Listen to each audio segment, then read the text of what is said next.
साल 1923 इजिप्ट में कायरो का कॉन्टिनेंटल होटल। एक अमीर ब्रिटिश लॉर्ड बिस्तर पर तड़प रहा है, तेज बुखार, सांस उखड़ रही है। ठीक रात के 1:55 पर वो अपनी आखिरी सांस लेता है। हैरानी की बात यह है कि एग्जैक्टली इसी मोमेंट पर पूरे कायरो शहर की बिजली गुल हो जाती है। सब कुछ अंधेरे में ढक जाता है। हजारों मील दूर इंग्लैंड में इस ब्रिटिश लॉर्ड की एक पालतू कुतिया थी। अचानक से वो कुतिया चीखने लगती है और फिर देखते ही देखते वो भी दम तोड़ देती है। कुछ महीने पहले इस आदमी ने एक 3000 साल पुरानी कब्र खोली थी।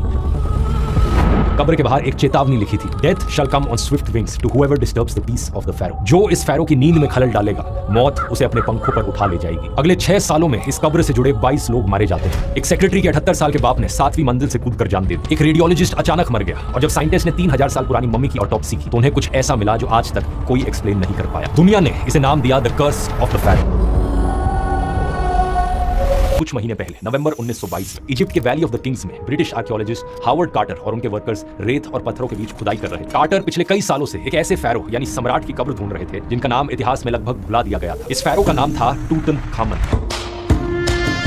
कार्टर कोई एलीट आर्कियोलॉजिस्ट नहीं थे। उनके पिता एक एनिमल पेंटर थे जो अरिस्टोक्रेट्स के पालतू जानवरों की तस्वीरें बनाते थे। बचपन से ही कार्टर बीमार रहते थे, इसलिए उन्हें स्कूल नहीं भेजा गया। उन्हें अपने पिता से विरासत में मिली सिर्फ एक चीज, पेंट ब्रश। फिर एक लॉर्ड ने 17 साल के कार्टर के वाटर कलर्स देखे और उसे इजिप्ट भेजने की सिफारिश लगा दी। कार्टर के स्पॉन्सर इंग्लैंड के अमीर अरिस्टोक्रेट लॉर्ड कार्नरवॉन पिछले 15 सालों में करीब 50,000 पाउंड खर्च कर चुके थे। आज की वैल्यू में ये करीब 50-60 करोड़ रुपए होंगे। 15 साल 50,000 पाउंड और कुछ नहीं मिला। कार्टर के पास बस एक आखिरी मौका बचा था। कार्नरवॉन ने साफ कह दिया था कि ये आखिरी सीजन है, अगर इस बार भी कुछ नहीं मिला तो फंडिंग बंद। 4 नवंबर 1922 की सुबह कार्टर जब अपनी एक्सकेवेशन साइट पर पहुंचे तो एक अजीब सी खामोशी थी। उनके फोरमैन ने बताया कि खुदाई के दौरान चट्टान में कटी हुई एक सीढ़ी मिली है। कार्टर का दिल जोरों से धड़कने लगा। उन्होंने अपने वर्कर्स को और तेजी से खोदने का आदेश दिया। 5 नवंबर की दोपहर तक सारा मलबा हट गया था और एक पूरा स्टेयरवे सामने दिखाई दे रहा था, 10 फीट ऊंचा और 6 फीट चौड़ा। इसकी 12वीं सीढ़ी तक पहुंचते पहुंचते एक सील्ड डोर दिखाई देता है, एक बंद दरवाजा जिस पर प्लास्टर किया हुआ था और एन्यूबिस यानी परलोक के देवता की रॉयल सील लगी हुई थी। ये रॉयल टूम का सिग्नल था, लेकिन किसका royal tomb? Valley of the kings की लगभग 60 कब्रें पहले ही खोजी जा चुकी थी और ज्यादातर को चोरों ने सदियों पहले ही लूट लिया था। 24 नवंबर पूरी 16 सीढ़ियां साफ हो चुकी थी। अब इस बंद दरवाजे पर क्लियरली एक नाम पढ़ा जा सकता था, टूटनखामन। ये देखकर कार्टर को यकीन हो गया था कि वो उस फायरो की कब्र तक पहुंच गए हैं जिसे वो बरसों से ढूंढ रहे थे। 26 नवंबर 1922 वो दिन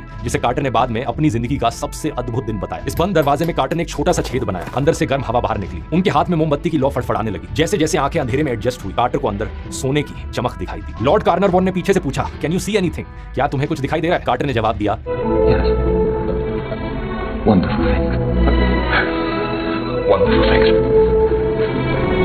ये एक 3000 साल पुराना टूम था जिसमें 5398 ऑब्जेक्ट्स रखे थे। 10 किलो सोने का डेथ मास्क, अंतरिक्ष से गिरे मीटियोराइट, आयरन से बना एक डैगर, सॉलिड गोल्ड का कॉफिन और 130 वॉकिंग स्टिक्स। सब कुछ वैसा का वैसे ही रखा था जैसा 3000 साल पहले फैरो की मौत के बाद रखा गया था। ये इंसानी इतिहास की सबसे बड़ी आर्कियोलॉजिकल डिस्कवरी थी। लेकिन जैसे ही ये खबर दुनिया में फैली, कुछ अजीब चीजें होने लगी। टूम की डिस्कवरी के कुछ दिनों में ही कुछ ऐसा हुआ जिसने लोकल इजिप्शियन लोगों के बीच खौफ फैला दिया। कार्टर ने अपने घर में गोल्डन कैनरी पाली हुई थी। ये एक चिड़िया है जो कुछ ऐसी दिखती है। एक दिन कार्टर के असिस्टेंट को उनके घर कोई काम से भेजा गया। जैसे ही वो घर के पास पहुंचा, उसे एक चीख सुनाई और जब उसने चिड़िया की केज की तरफ देखा तो पिंजरे के अंदर एक कोबरा घुसा हुआ था और कार्टर की चिड़िया उस कोबरा के मुंह में थी। इमेजिन करो क्या सीन देखा होगा उसने। पिंजरे के अंदर एक कोबरा बैठा है और उसके अंदर ये सुनहरी सी चिड़िया मुंह में लटक रही है। ये खबर जंगल की आग की तरह पूरे इजिप्ट में फैल गई क्योंकि इजिप्शियन लोगों के लिए कोबरा इजिप्शियन रॉयल्टी का एक बहुत पावरफुल सिंबल था। लोगों ने कहा मरे हुए राजा के कोबरा ने अपने मालिक की कब्र के साथ छेड़छाड़ करने का बदला लिया है। उन्होंने कहा अब कुछ भयानक होने वाला है। टूम की डिस्कवरी के कुछ ही महीने बाद 6 मार्च को लॉर्ड कार्नरवॉन के चेहरे पर एक मच्छर या कीड़े ने काट लिया। अगले दिन शेविंग करते हुए उन्होंने उस काटे हुए दाने को अनजाने में ब्लेड से रगड़ दिया और उसमें इन्फेक्शन हो गया। इजिप्ट में गर्मियों का मौसम था और गर्मी में एक इजिप्शियन मक्खी उस खुले हुए जख्म पर बैठ गई जिससे इन्फेक्शन और बढ़ गया। इसके बाद कार्नरवॉन को तेज बुखार आया। डॉक्टर्स ने स्ट्रिक्ट डाइट और शराब बंद करने को कहा, लेकिन कार्नरवॉन ने अपने एस्टेट से भेजी गई वाइन की और बोतलें खोल ली। 5 अप्रैल 1923 कायरो के कॉन्टिनेंटल होटल में रात के 1:55 पर लॉर्ड कार्नरवॉन की मौत हो जाती है।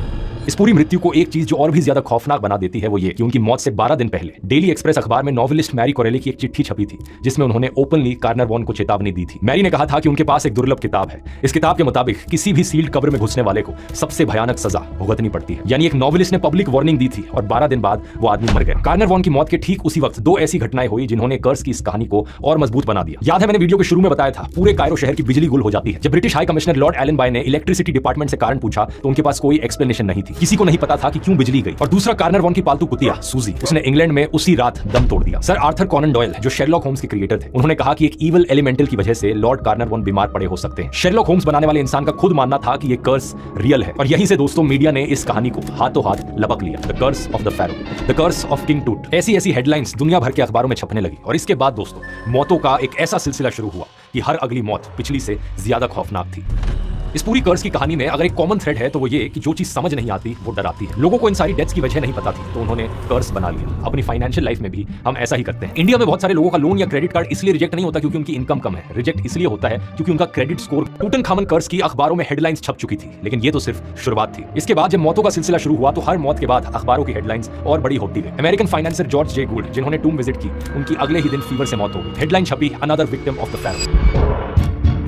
British industrialist Joel Woolf tomb देखने के बाद हाई फीवर से मारे गए। Headline, Tut's curse claims third life. Carnarvon के सौतेले भाई ऑब्री हर्बर्ट भी 6 महीने के भीतर मारे गए। रेडियोलॉजिस्ट सर आर्चीबॉल्ड जिन्होंने मम्मी का एक्सरे किया था वो भी अचानक से मर गए। कार्टर की टीम के की member Arthur mess, professor rested, times newspaper के 2 असिस्टेंट रिपोर्टर्स सब इस लिस्ट में शामिल होते रहे। Daily Mail, Daily Express, Morning Post, हर बार जब कोई इजिप्टोलॉजिस्ट या म्यूजियम ऑफिशियल मरता, चाहे किसी भी उम्र या बीमारी की वजह से, अखबारों में हमेशा खबर छपती, कर्स ने फिर से एक शिकार कर दिया। इस पूरी कहानी की सबसे बड़ी आयरनी ये थी कि इस कर्स को सबसे ज्यादा प्रमोट करने वाला आदमी आर्कियोलॉजिस्ट आर्थर वाइगाल, जो डेली मेल अखबार का स्पेशल कॉरेस्पॉन्डेंट था, वो खुद भी इजिप्ट में बुखार से मारा जाता है और विक्टिम्स लिस्ट में नंबर 21 पर शामिल हो जाता है। जिस मिथ को उसने बनाया उसी ने उसे भी निगल लिया। लेकिन सबसे भयानक मौत अभी भी बाकी थी। कार्नर वॉन के सेक्रेटरी रिचर्ड बेथेल की 1929 में हार्ट में ब्लड क्लॉट्स बनने से मौत हो गई। और जब उनके 78 साल के पिता लॉर्ड वेस्टबरी को एक खबर मिली तो उन्होंने लंदन में अपने 7वें मंजिल के अपार्टमेंट में खिड़की खोली और कूद गए।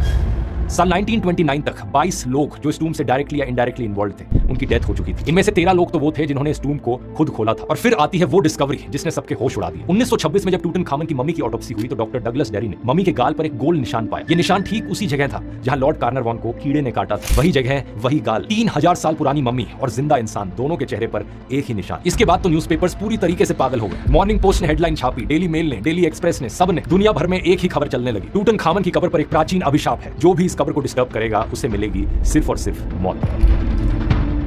असलियत में दोस्तों टूटनखामन के पेरेंट्स भाई बहन थे। सही सुना आपने। इस कर्स को समझने के लिए हमें पहले समझना होगा कि टूटनखामन था कौन और इसकी कब्र 3000 साल तक कैसे बची रही। टूटनखामन का जन्म साल 1329 बीसी में हुआ था, एंशिएंट इजिप्ट के सबसे टर्बुलेंट समय में। हालत इतनी खराब थी उस वक्त कि उसकी जिंदगी पहले दिन से ही खतरे से भरी थी। असल में बात क्या है कि इजिप्ट में हजारों सालों से कई सारे अलग अलग भगवानों की पूजा होती रही थी, लेकिन टूटनखामन के पिता फेरो आखेनाटेन ने इजिप्ट के इन सारे भगवानों को रिजेक्ट करके कहा कि सिर्फ एक ही भगवान है, आटेन, सन डिस्क।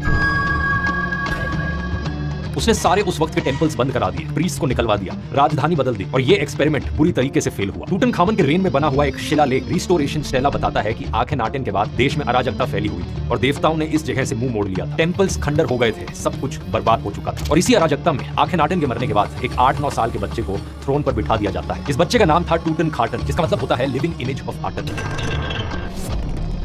लेकिन बाद में जब इसने अपने पिता के रिलीजियस चेंजेस को रिवर्स किया तो इसने अपना नाम बदलकर रख लिया टूटनखामन, जिसका मतलब होता है लिविंग इमेज ऑफ आमन। इसकी सत्ता बहुत छोटे समय के लिए चली, बेहद छोटे समय के लिए, क्योंकि टूटनखामन जब सिर्फ 18-19 साल का था तभी इसकी डेथ हो गई थी।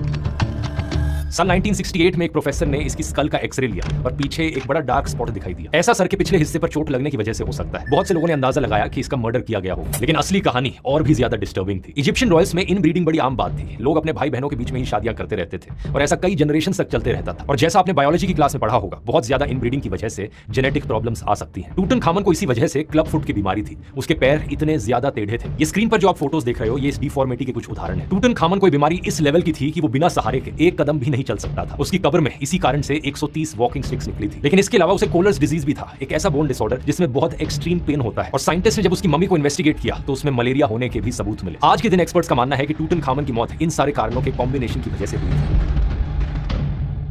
अपनी ब्लड लाइन में ये इतना अनइंपॉर्टेंट फैरो था कि इसके बाद आने वाले राजाओं ने इसका नाम रिकॉर्ड से ही मिटा दिया। यही वजह है कि इसकी कब्र चोरों से बची रही। किसी को पता ही नहीं था कि ये यहाँ पर कभी एग्जिस्ट करता था। 3000 साल तक दुनिया इसका नाम भूल गई थी, लेकिन टूटनखामन एक बार फिर से जागा। 1922 के बाद इसका नाम दुनिया में इतना पॉपुलर हुआ कि 3000 साल तक अनजान रहने की सारी कसर पूरी कर दी। अभी तक जो भी मैंने आपको इस वीडियो में बताया दोस्तों, 22 मौतें, ब्लैकआउट, मरे हुए फैरो और जिंदा इंसान के गाल पर एक ही निशान है। अगर मैं ये वीडियो यहीं खत्म कर दूं तो शायद आप भी मान लोगे कि ये कर्स असली था। लेकिन अब मैं आपको वो बताऊंगा दोस्तों जो इस पूरी कहानी को उलट देगा। और जो मैं बताऊंगा वो इस कर्स से कहीं ज्यादा चौंकाने वाली चीज है। याद है वो इंस्क्रिप्शन जो इस फैरो को नींद में खलल डालेगा, मौत उसे अपने पंखों पर उठा ले जाएगी। अखबारों ने क्लेम किया था कि टूम की एंट्रेंस पर एक क्ले टैबलेट मिली थी जिस पर ये कर्स लिखा हुआ था और कार्टर ने उसे रिकॉर्ड से हटा दिया ताकि इजिप्शियन मजदूर डर कर ना भाग जाए। लेकिन असलियत में जब एक्सपर्ट्स ने इस इंस्क्रिप्शन को क्लोजली देखा तो उन्हें कुछ अजीब लगा। ये जो टेक्स्ट लिखा गया था ये एंशिएंट इजिप्शियन भाषा लगी नहीं रही थी। ये एंशिएंट इजिप्ट से ज्यादा मैरी कोरेली के शब्द लग रहे थे और एक्जैक्टली यही चीज साबित हुई। एक्चुअली में ये कहानी एक एमेच्योर आर्कियोलॉजिस्ट ने अखबारों को दे दी थी, किसी प्रोफेशनल इजिप्टोलॉजिस्ट ने नहीं दी। कई दशकों बाद जाकर सच सामने सामने आता है। टूम के सिक्योरिटी इंचार्ज रिचर्ड एडमसन ने कन्फेस किया, जब खुदाई हो रही थी तो एक जर्नलिस्ट कर्सिस के बारे में पूछ रहा था। उसने कहा कि हमें कोई इंस्क्रिप्शन नहीं मिली थी, लेकिन हमने उसे मना भी नहीं किया और हमारी हल्की सी मुस्कान से उसने खुशी खुशी कवर पर लगे श्राप की कहानी गढ़ दी। एक मुस्कान, बस एक मुस्कान। सोचकर देखो दोस्तों, दुनिया का सबसे फेमस कर्स एक रिपोर्टर की इमेजिनेशन और एक टीम की चुप्पी से पैदा हुआ। सच बात यह है कि इंस्क्रिप्शन कहीं भी एग्जिस्ट करता ही नहीं था, ये पूरी तरीके से फेक था। साल 1933 में जर्मन इजिप्टोलॉजिस्ट प्रोफेसर स्टाइनडॉर्फ ने इस घटना से एसोसिएटेड सभी मौतों पर एक पैम्फलेट पब्लिश किया। हर एक डेथ का बैकग्राउंड इन्वेस्टिगेट करने के बाद वो इस कंक्लूजन पर आए कि इनमें से किसी भी मौत का टूम खोलने से कोई कनेक्शन नहीं था। इसके अलावा कुछ साइंटिफिक एक्सप्लेनेशंस भी निकल कर आई। 1963 में कायरो यूनिवर्सिटी के डॉक्टर एज़ेद्दीन ताहा, इन्होंने आर्कियोलॉजिस्ट और म्यूजियम एम्प्लॉइज को एग्जामिन किया और पाया कि काफी सारे लोग एस्परगिलस निगर नाम की एक फंगस से सफर कर रहे थे। ये एक ऐसी फंगस थी जो इन टूम्स और ममीज में हजारों सालों से सर्वाइव कर रही थी। इससे इन्फेक्ट होने के बाद किसी भी इंसान को अपने रेस्पिरेटरी सिस्टम में इन्फ्लेमेशन देखने को मिलती है। लेकिन डॉक्टर का कहना था कि एंटीबायोटिक्स का इस्तेमाल करके इस बीमारी को दूर किया जा सकता था। सीधी भाषा में कहा जाए तो इस कर्स को खत्म किया जा सकता था अगर एंटीबायोटिक्स ले लिए जाते तो। हालांकि यहाँ पर भी एक बड़ा शॉकिंग टर्न ऑफ इवेंट्स देखने को मिला जब डॉक्टर ताहा ने एक प्रेस कॉन्फ्रेंस दी और उनकी भी मौत हो गई कार एक्सीडेंट में इस प्रेस कॉन्फ्रेंस के बाद। ये भी बड़ी आयरॉनिक बात है, जिसने इस कर्स को डिबंक किया वो भी मर गया। साल 2002 में ब्रिटिश मेडिकल जर्नल में पब्लिश की गई एक स्टडी ने इस कर्स को साइंटिफिक मेथड से टेस्ट किया। 44 वेस्टर्न लोग आइडेंटिफाई किए जो टूम की डिस्कवरी के दौरान इजिप्ट में मौजूद थे। 25 टूम के अंदर फिजिकली मौजूद थे और 19 नहीं थे। रिजल्ट क्या निकला? दोनों ग्रुप्स की एवरेज एज ऑफ डेथ में कोई सिग्निफिकेंट डिफरेंस नहीं था। और ये सुनो, इन्वेस्टिगेटर जेम्स रांडी ने कैलकुलेट किया कि कर्स्ड लोगों की average age of death 73 years थी, जो उनके सोशल क्लास और उस जमाने की लाइफ एक्सपेक्टेंसी से थोड़ी ज्यादा ही थी। यानी अगर कुछ था भी तो फैरो का कर्स एक्चुअली में जिंदगी बढ़ा रहा था। और जो स्पेसिफिक क्लेम्स यहाँ पर किए गए थे जिसने इस कर्स को फेमस बनाया, वो भी यहाँ पर टिकते नहीं है। कायरो शहर की उस वक्त बिजली क्यों गुल हुई? डॉक्टर जॉयस टाइलडेल्सी, जो एक और इजिप्टोलॉजिस्ट है, उन्होंने अपनी किताब में लिखा कि 1920s के समय में कायरो शहर में पावर कट्स बहुत आम बात होती थी। ये सिर्फ इत्तेफाक की बात थी कि एग्जैक्टली उस मोमेंट पे बिजली चली गई। ऐसे ही कार्नरवॉन की डॉग सूजी की जो मौत थी, ये भी एक बहुत बड़ी इत्तेफाक की बात थी और एग्जैक्ट टाइम को अगर मिलाया जाए तो वो उस टाइम पर नहीं हुई। सूजी रात के 4 बजे मरी थी। कार्नरवॉन रात के 1:55 पर कायरो के टाइम पर मरे, जो इंग्लैंड में मिडनाइट का समय होता है, सुबह के 4 बजे नहीं होता। टाइम जोन्स को कंसीडर करो तो ये फर्क साफ पता लग जाता है। इसी तरीके से कार्नरवॉन अचानक से बीमार नहीं हुए, वो कई सालों से बीमार थे। इजिप्ट आए ही इसलिए थे क्योंकि लंदन की सर्दियां उनसे बर्दाश्त नहीं हो रही थी। ऊपर से साल 1923 में पेनिसिलिन तक एग्जिस्ट नहीं करता था। एक मच्छर का काटना आज मामूली बात है, लेकिन 1923 में वो डेथ सेंटेंस हो सकता था। ज्यादातर जो डेथ्स कर्स की वजह से बताई जा रही थी, उन सब में कहीं ना कोई प्री एग्जिस्टिंग बीमारी थी या फिर वो नेचुरल कॉजेस की वजह से हुई थी। मम्मी के गाल पर निशान जो कार्नरवॉन के काटे हुए दाने से मैच करता था, ये क्लेम मॉर्निंग पोस्ट अखबार का था। लेकिन ये वही अखबार था जो टाइम्स की एक्सक्लूसिव डील से नाराज था और हर हफ्ते कर्स की स्टोरीज छापता था। इनकी रिपोर्टिंग जर्नलिज्म नहीं, कॉम्पिटिशन थी। सारे एविडेंस देख लिए, सारे क्लेम्स चेक कर लिए, लेकिन अब आता है एक आखिरी टेस्ट, एक बहुत सिंपल टेस्ट। अगर टूटनखामन का कर्स असली था तो सबसे पहले किसे मरना चाहिए था? नंबर 3 पर है लेडी एवेलिन, कार्नरवॉन की बेटी। ये टूम में अंदर जाने वाले पहले लोगों में से थी, लेकिन इनकी डेथ हुई सिर्फ 1980 में जाकर, 78 इयर्स की एज पर। नंबर 2 डुगलस डेरी, जिन्होंने टूटनखामन की मम्मी को अनरैप किया और इसकी ऑटोप्सी की। इनकी डेथ 1961 में हुई, उम्र 87 इयर्स। और ये सब छोड़िए, हमारी कहानी के सबसे इंपॉर्टेंट किरदार, टारगेट नंबर 1 हावर्ड कार्टर, वो आदमी जिसने टूम को डिस्कवर किया, फिजिकली खुद पहले जाकर उसे खोला और टूटनखामन की मम्मी को बाहर निकाला। ये एक्चुअली में साल 1939 तक जिए, डिस्कवरी के 16 साल बाद तक। 64 साल की उम्र पर इनकी डेथ हुई कैंसर की वजह से। जब तक ये जिंदा रहे, दर्जनों बार हर दूसरे दिन इनसे कोई ना कोई पूछने आता कर्स्ड इंसानों की मौत के बारे में, और कार्टर का जवाब हमेशा एक ही होता, आई एम स्टिल अलाइव, मैं तो अभी भी जिंदा हूं। एंशिएंट इजिप्शियंस मानते थे कि इंसान तभी सच में मरता है जब कोई उसका नाम लेना बंद कर दे। टूटनखामन के सक्सेसर्स ने जानबूझकर उसका नाम रिकॉर्ड से मिटा दिया। 3000 साल तक दुनिया उसे भुला चुकी थी, लेकिन फिर एक पेंटर के बेटे ने रेत हटाई और इस 18 साल के राजा को एक नई जिंदगी दे दी। आज के दिन टूटनखामन दुनिया का सबसे फेमस फैरो है। उसका नाम अब कोई कभी नहीं भूलेगा और शायद टूटनखामन भी अब हावर्ड कार्टर की तरह, हावर्ड कार्टर की वजह से कह सकता है, आई एम स्टिल अलाइव, मैं तो अभी भी जिंदा हूं।